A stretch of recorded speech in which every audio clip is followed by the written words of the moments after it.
There's a moment, quiet but clear, when you realize you've been doing too much, saying too much, and giving too much just to keep someone who isn't giving nearly the same in return. And it hits you, not like a loud crash, but like a slow ache in your chest. You start wondering, did I lose myself somewhere trying to be enough for someone else? That's not love. That's erasure. So let's talk, not about him, but about you. Because the truth is, your value is not something a man hands to you like a trophy. It's something you carry. But certain habits, they chip away at that value quietly, repeatedly, until one day you look in the mirror and barely recognize the version of you who used to know her worth. You know what I'm talking about. You say sorry before you speak, even when you've done nothing wrong. You explain why you couldn't text back immediately like your phone bill is on trial. You soften your truth with a dozen disclaimers, hoping he won't think you're too much or too difficult. But here's the deal. Every time you over-apologize, what you're really saying is, I'm afraid of being misunderstood and I'd rather take the blame than take up space. Every time you over-explain, you're sending the message, my truth isn't enough unless I can make you comfortable with it. And it's not clarity, it's fear dressed as politeness. Now, don't get me wrong. Being kind, being empathetic, being thoughtful with your words, that's strength, that's grace. But when it crosses into apology for your existence, that's not grace, that's self-erasure. Here's what happens when you live in that place too long. A man doesn't see someone confident in herself, he sees someone who's unsure. He doesn't hear boundaries, he hears permission to push. He doesn't feel respect rising, he senses self-worth shrinking. And that changes everything. The energy shifts, the respect fades. The value you walked in with, it starts leaking out through every apology, I hope this doesn't sound crazy, but. And here's what's really wild. Most of the time, the man didn't even need that apology. He wasn't asking for the explanation. He wasn't keeping score like you are. But because you gave it, he accepted it. And in doing so, your power didn't grow, it got smaller. So stop filling the silence with self-blame. Let your nose stand without needing a reason. Let your boundaries breathe without a backstory. You're not rude. You're not cold. You're just rooted. Because when a woman knows who she is, she doesn't narrate her worth. She lives it. Quietly, confidently. And that silence, that's where the real power is. There's a version of you, strong, clear, certain, who once said, this is what I want, this is what I will and won't accept. But somewhere along the way, when the connection felt exciting, when you started caring a little deeper, something started to bend. Just a little, then a little more, and then a lot. That's what happens when you begin to lower your standards for the sake of keeping someone close. And it doesn't always look dramatic. It's not always quitting your job or cutting off your friends. Sometimes it's subtle. It's saying yes when your gut says no. It's laughing off the joke that crossed the line. It's accepting the late replies, the inconsistencies, the emotional distance, and calling it patience. You start making excuses for him instead of holding space for yourself. And the dangerous part, it feels like love. Because sacrifice and love often look alike. But sacrifice without mutual respect, that's not noble. That's self-abandonment. A man can feel when you start abandoning yourself. He may not say it, he may not even consciously know it, but the shift is real. The energy changes. You stop showing up as a woman who owns her standards, and you start showing up as someone who's negotiating her worth. And the moment you do that, the power dynamic shifts. Not in your favor. Here's the truth most people don't say out loud. When you lower your standards to keep him, you're not making him stay. You're teaching him that you don't believe you're worth what you once asked for. Let that sink in. Your standards are not walls that keep love out. They're doors that let the right kind of love in, the kind that recognizes your value, not just your availability. And if a man walks away because your standards are too high, good, let him walk. Better to lose someone who wasn't ready than to lose yourself trying to keep him. You aren't made to twist yourself into someone's comfort zone. You are made to stand firmly in what matters to you, whether that's honesty, consistency, faith, ambition, loyalty, or anything else that aligns with your soul. Because the right man, he doesn't resent your standards. He respects them. He meets them, not perfectly, but intentionally. And if he can't, then he wasn't meant to hold space in your life to begin with. So don't shrink your values to fit his version of love. If he's not ready to rise to your level, don't climb down. Stay rooted, stay clear, stay true. Because the moment you protect your standards, you protect your value, and a woman who protects her value, she becomes unforgettable, not because she chases love, but because she becomes the kind of love that doesn't chase. Love is supposed to feel warm, safe, steady. But sometimes what we call love is just anxiety wearing perfume. It's the late night check-ins that aren't really about care, they're about control. It's the overgiving that comes from fear, not abundance.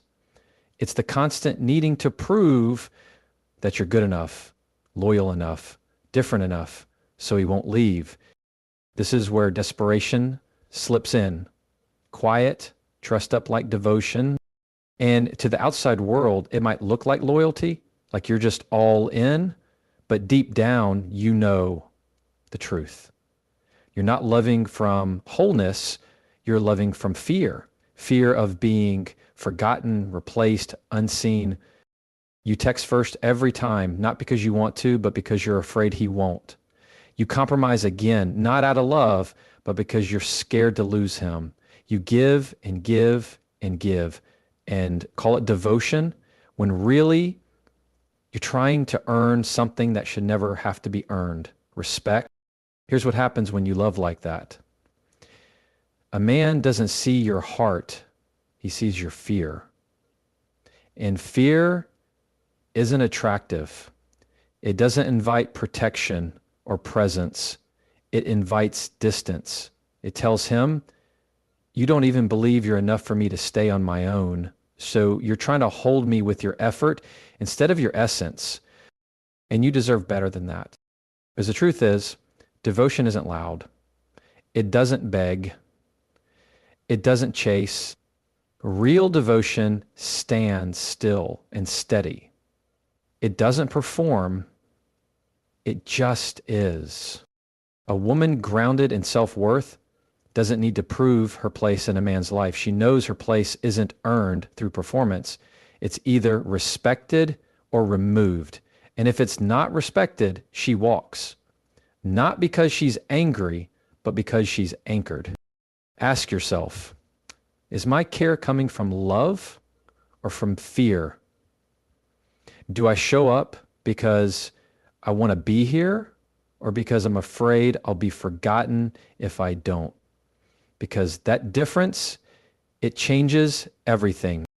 Desperation says, see me, pick me, love me. Devotion says, I see me, I choose me, and if you want to join me, great. But I'm not chasing you to convince you. You don't need to be dramatic. You don't need to be distant. You just need to be rooted in the quiet power of self-trust. Because that's what a man remembers. That's what makes him lean in. Not your effort, your energy, not your hustle, your stillness. So stop proving, start preserving. Let your love be strong, not suffocating. And if you ever catch yourself crossing your own boundaries just to feel closer to him, pause, ask yourself, is this love or is this a fear of being alone dressed in affection? Because you're not here to chase love. You're here to embody it. And that begins the moment you stop begging to be seen and start seeing yourself clearly. Disrespect doesn't always show up with yelling or cruelty. Sometimes it's more subtle. It's in the way he dismisses your feelings with a joke. It's how he changes the subject when you're being vulnerable.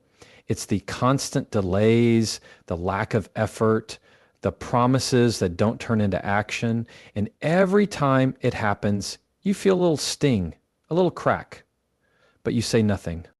Because maybe you don't want to start a fight. Maybe you're afraid he'll leave.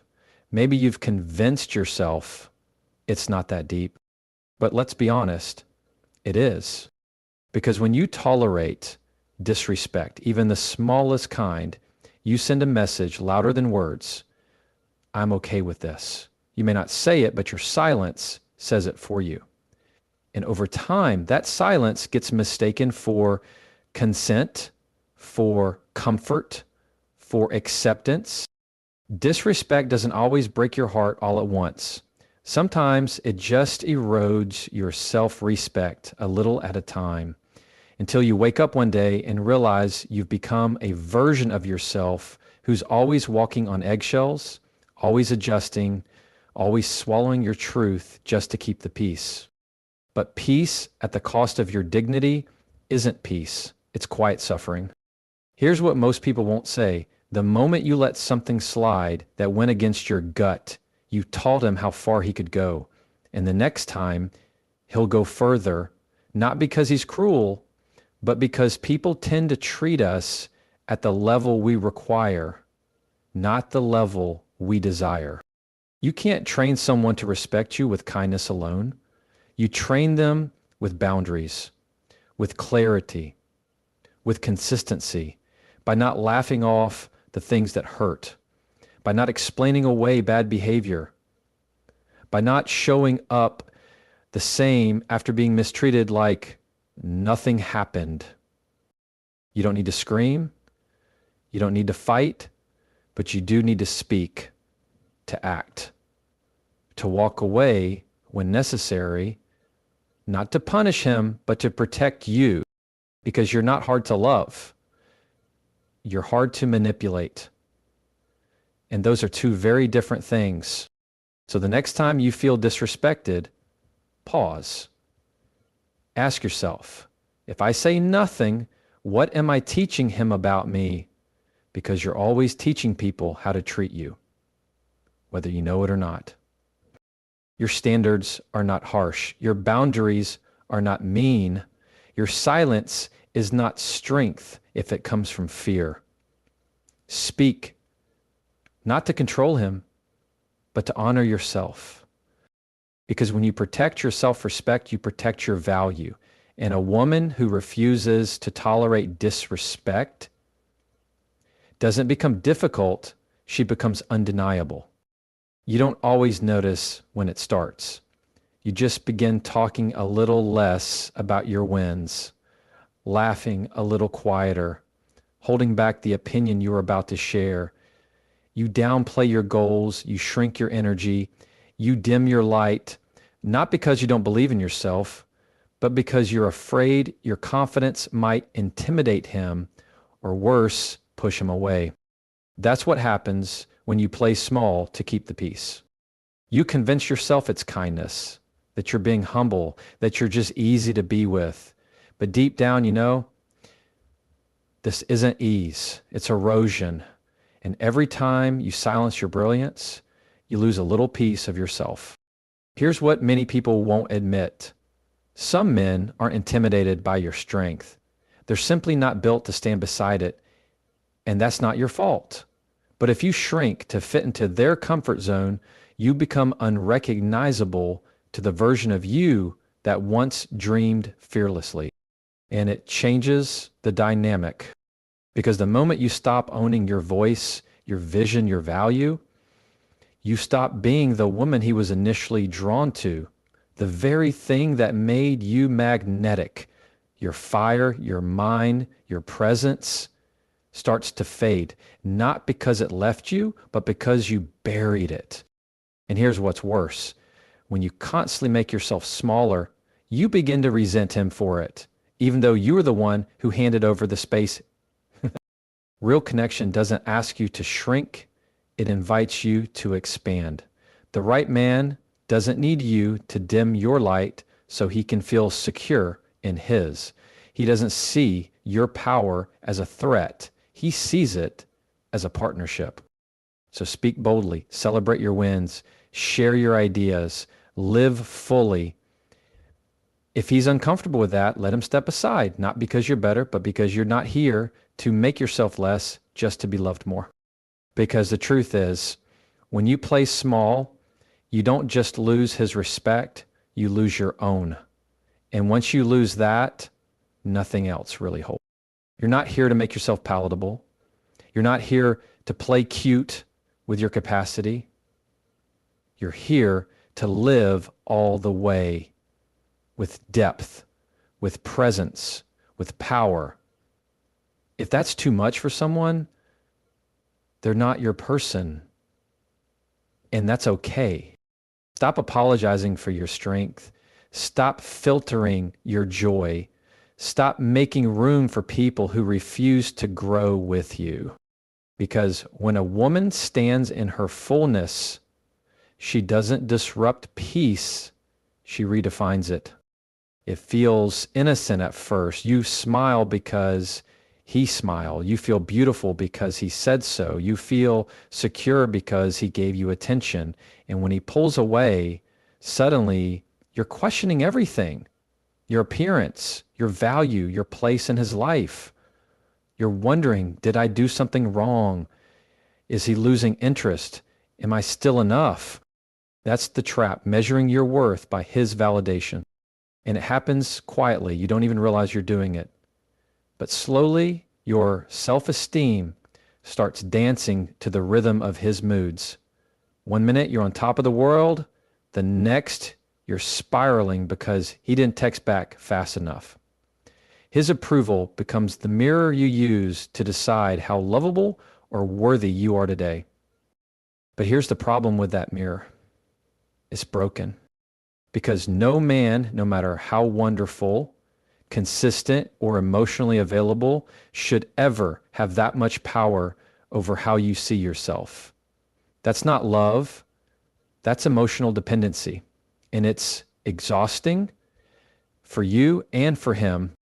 When your worth is attached to his validation, every interaction becomes a test. Every quiet moment feels like rejection. Every normal disagreement feels like a threat. You stop being grounded in your own identity and start living on emotional quicksand. Always unsure, always unstable. And let's be honest, that kind of energy pushes a man away, not because you're too emotional, but because your emotional safety is now his responsibility. And that's a weight no healthy relationship can carry for long. So what's the answer? It's not to become cold or detached. It's to become rooted. You remember who you are before he called you beautiful. You remind yourself of your value before he affirms it. You hold space for your feelings without needing them to be fixed by him. Because when you validate yourself, his words become a reflection, not a requirement. Think of it this way. When a woman knows her worth, compliments are just sprinkles on a cake that's already fully baked. They add something sweet, but they're not what's holding the whole thing together. So check in with yourself. Are you waiting for him to respond before you feel calm? Are you needing his praise to feel proud of yourself?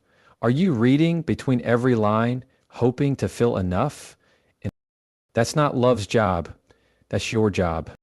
You are not more worthy when he loves you, and you are not less worthy when he doesn't. You are already enough. Whether he sees it or not, whether he says it or not, whether he stays or not. The day you stop needing a man to validate your worth is the day you start attracting the kind of man who already sees it.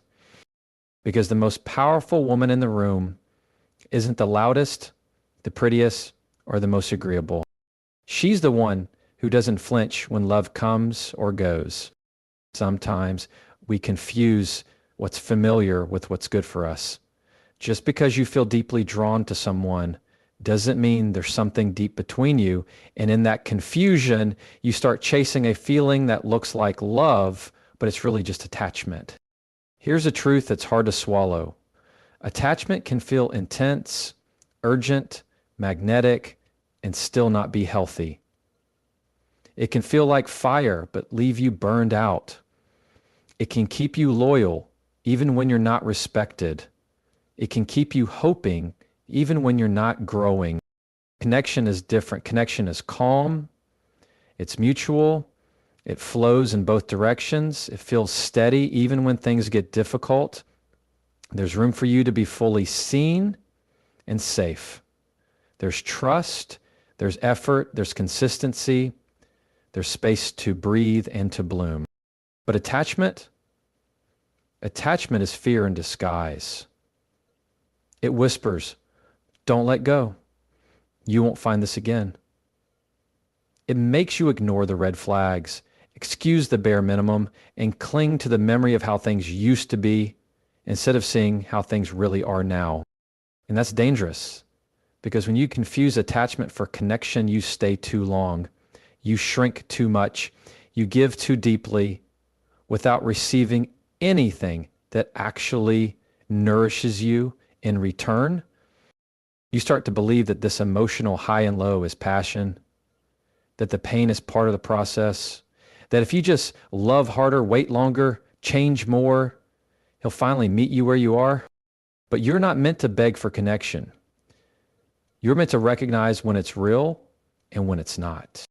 If you feel anxious more than you feel at peace, if you're always wondering where you stand, if you're doing all the emotional labor just to feel close, then you're not in love.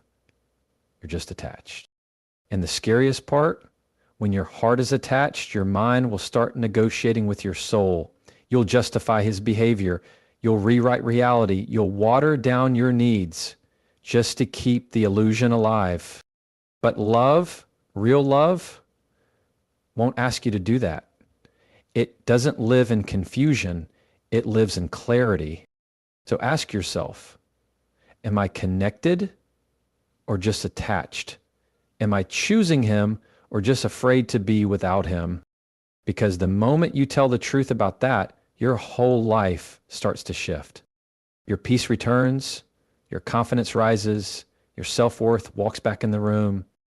In the right connection, the one that sees you, meets you, values you, it never needs to be chased. It arrives when you're no longer afraid to be alone with yourself.